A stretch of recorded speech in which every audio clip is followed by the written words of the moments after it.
April 1843 हा त्यांचा जन्मदिवस आहे आणि 1858 ह्या दिवशी 58ला ते जे आपले साधू बुवा ज्यांना म्हणतायत किंवा रघुनाथप्रिय महाराज या नावाने जे प्रसिद्ध होते आणि आपल्या गुरुलिंग जंग महाराजांचे जे शिष्य, तर त्यांच्याकडून त्यांनी अनुग्रह घेतलेला आहे. तर हे रघुनाथप्रिय जे महाराज जे आहेत साधू बुवा, हे खरं म्हणजे ज्याला आपण सिद्धी म्हणतो ना, तर सिद्धीमध्ये अतिशय प्रसिद्ध असे असलेले आणि त्यांना अनेक सिद्धी अवगत होत्या. ते आंध्र प्रदेशातले आणि फिरत फिरत ते तीर्थयात्रा करता करता ते विजापुरामध्ये आलेले होते. आणि त्यावेळेला गुरुलिंग महाराज जे होते ना, तर त्यांची वृत्ती अशी होती, जर आपण पाहिलं ना, की ज्याला आपण म्हणतो ना वृक्षवल्लिया मा सोयरे वनचरे, अशी त्यांची वृत्ती असल्यामुळे त्यांनी त्यांचा जो पिढीजात धंदा जो होता नीलवाणी ह्या दृष्टीने, तर तो त्याने सोडून त्यांनी काय केलं, तर ते मेंढरे चारायचे जंगलामध्ये. कारण काय होतं त्यामुळे की त्यांना अनुसंधान करणं सहज आणि सोपं जायचं, त्यामुळे ते लोकांपासून जे दूर राहत होते. तर जेव्हा लोकांनी सांगितलं की महाराज हे भरपूर सिद्धी वगैरे करतात, चमत्कार करतात आणि तुमच्यापेक्षा भरपूर शिष्य यांचे आहेत, तर जरा तुम्ही त्यांच्याशी केव्हा तरी बोला ना. आणि असं झाल्यानंतर महाराज याला बिलकुल तयार नव्हते. पण शेवटी होना करता करता हे साधुबुवा जे आहेत ना, तर एक दिवशी गुरुलिंग महाराजांच्या संपर्कामध्ये आले आणि त्यांना जेव्हा स्वरूपाचं ज्ञान झालं, तेव्हा त्याने स्वतःच्या सिद्धी वगैरे सगळ्या सोडून दिल्या. कारण सिद्धीच्या समान संदर्भामध्ये एकनाथ महाराज म्हणतायत, माझे स्वरूप शुद्ध अद्वैत तेथे सिद्धींचे जे मनोरथ लोकानुरंजन समजत नाही परमार्थ सिद्धी माझी. म्हणजे सिद्धी कितीही अवगत असल्या तरी सिद्धीमध्ये परमार्थ नाही, सिद्धीमध्ये ज्ञान नाही. किंबहुना जिथं ज्ञान आहे ना तिथे सिद्धी असतील, पण जिथे सिद्धी असतील तिथं ज्ञान आहे असं कधीही म्हणता येणार नाही. तर अशी आपली परंपरा. तर तिथं भाऊसाहेब महाराज हे अनुग्रहित झाल्यानंतर त्यांनी तीव्र साधना केलेली आहे आणि 1879 साली साधुबुवा व्यापक झाले. त्यानंतर 1885 ला आपले गुरुलिंग महाराज जे आहेत ते व्यापक झाले. आणि त्यांनी काय केलं, त्यांनी व्यापक होण्यापूर्वी काय झालं, त्यांची जी घोंगडी होती ना, तर ती घोंगडी त्याने सिद्ध आपल्या भाऊसाहेब महाराजांच्या अंगावर झटकली आणि म्हटलं की आता तू भक्ती वाढव. म्हणजे अशा पद्धतीने त्याने आशीर्वाद दिलेला आहे. कारण हे जेव्हा म्हणजे आपण म्हणतो ना, धनगर जेव्हा मेंढरा राखायला जातो त्यांच्या अंगावर घोंगडी असते, तर अशी घोंगडी जी आपल्या गुरुलिंग महाराजांच्या अंगावर असायची, ती घोंगडी त्याने आपल्या भाऊसाहेब महाराजांच्या अंगावर झटकली आणि सांगितलं की तू आता भक्ती वाढव. आणि त्यानंतर भाऊसाहेब महाराजांनी जे काय ह्या मार्गामध्ये जे काय हे केलं, तर खरं जर पाहिलं ना, तर आपल्या संप्रदायाला आता जे एक व्यवस्थित जे स्वरूप आहे ना, आज आपण पाहतो की नित्य नियमावली. तर नित्य नियमावली ही भाऊसाहेब महाराजांनी तयार केलेली आहे. 1910 ला त्यांनी आपले गुरुदेव रानडे होते त्यांचे शिष्य, त्यांना सांगितलं आणि ती नित्य नियमावली तयार केली. त्यामध्ये तुकारामाचे जे 12 अभंग आहेत, ज्यांना पांडुरंगाचा आशीर्वाद आहे आणि पांडुरंगाचा आशीर्वाद असलेले ते 12 अभंग, आणि त्यानंतर आपले अनेक प्रकारची जी संतांची वचनं जी आहेत, जे भजनामध्ये आपण नित्य म्हणतो, तर अशी ही नित्य नियमावली तयार केली गेली. आणि त्यांच्याकडे भाऊसाहेब महाराजांकडे संघटना चातुर्य होतं. तर त्यांनी काय केलं, त्यांनी 3 असे गट तयार केले होते, 11 स्वयंसेवकांचे. ते म्हणायचे की त्यांनी समर्थांनी 11 मारुती तयार केले, मारुती मंदिरं तयार केली आणि यांनी 11 जणांचे 3 स्वयंसेवकांचे गट तयार केले होते. आणि तन मन धन ह्यांनी मी सद्गुरूची सेवा करेन अशी त्यांच्याकडून त्याने शपथ घेतली होती. त्यानंतर काय होतं, भाऊसाहेब महाराज अनुभव निष्ठेला फार महत्व देत होते. इतकंच नाही आहे, तुम्हाला आश्चर्य वाटेल, ज्ञानोबाने भिंत चालवली ह्याच्यावर त्यांचा विश्वास नव्हता. इतकंच नाहीये, रेड्याच्या मुखातून वेद वदवले ह्याच्यावरही त्यांचा विश्वास नव्हता. ते काय म्हणायचे, ते असं म्हणायचे की पूर्वी जसे संत होते ना, तसेच आता संत आहेत. पूर्वीच्या संतांचा अनुभव जसा होता तसा आताच्या संतांचा अनुभव नाही, म्हणून याच्यावर आमचा विश्वास नाही.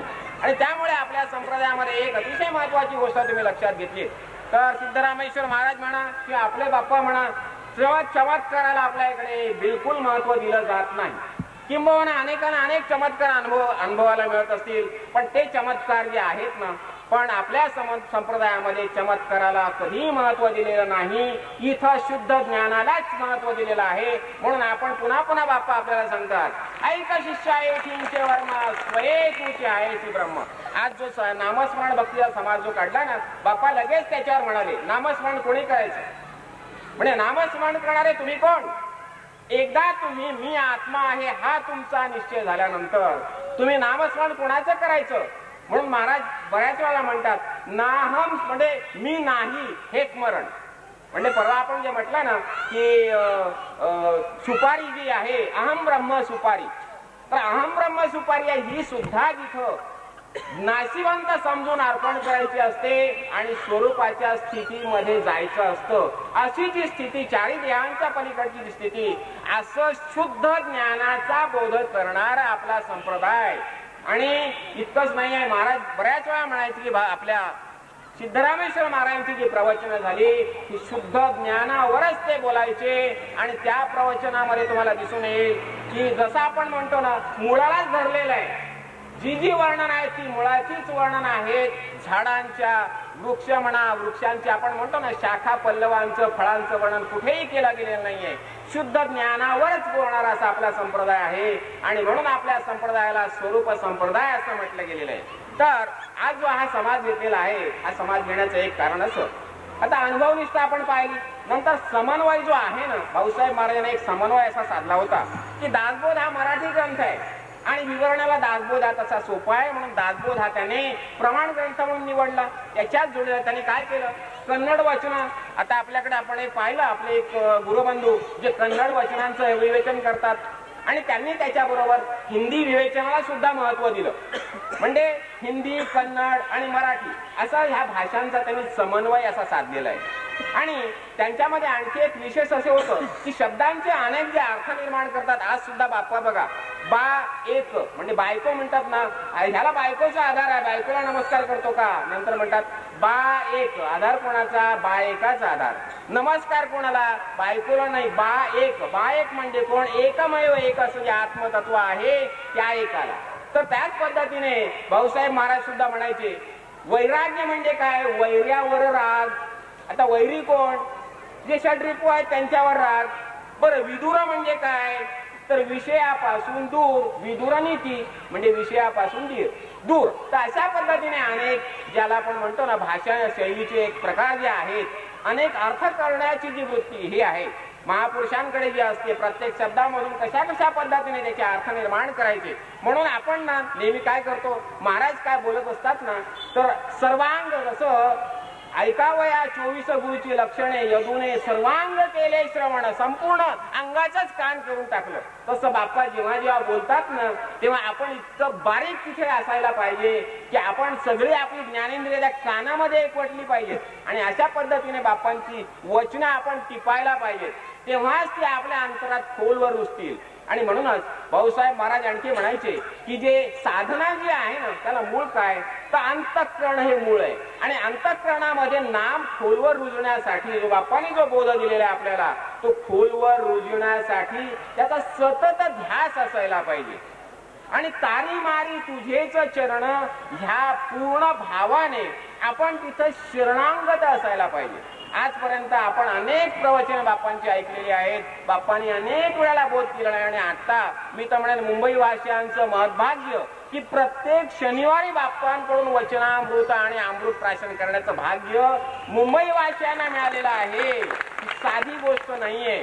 तर आपल्याचं महत्भाग्य की प्रत्येक शनिवारी बाप्पांकडून वचनामृत आणि अमृत प्राशन करण्याचं भाग्य मुंबई वासियांना मिळालेलं आहे.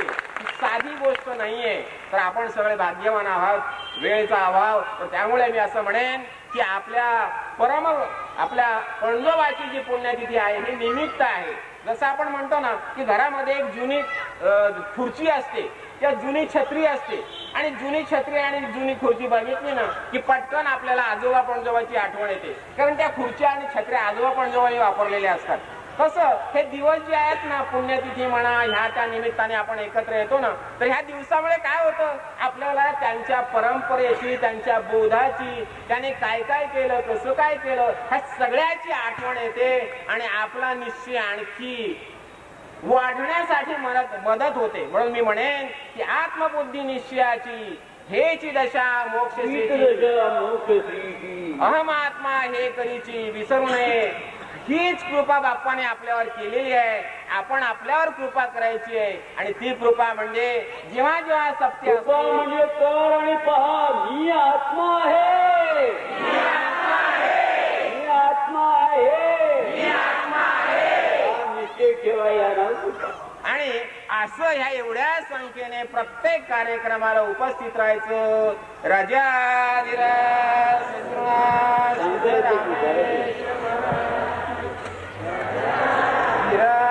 सद्गुरुनाथ भाऊसाहेब महाराज की राजाधिराज सद्गुरुनाथ काळजी.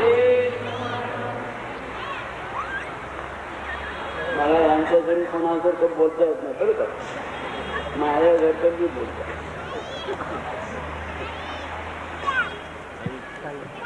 कोण हो काही बोलत नव्हती ते.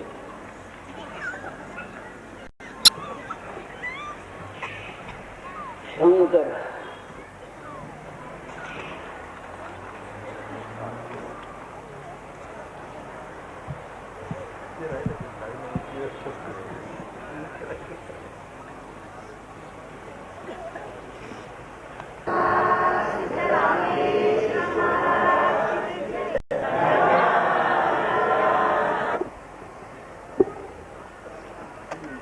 सर्वांनी सुरुवातीला स्वामी महाराजांच्या नावाचा जय जयकार करायचा.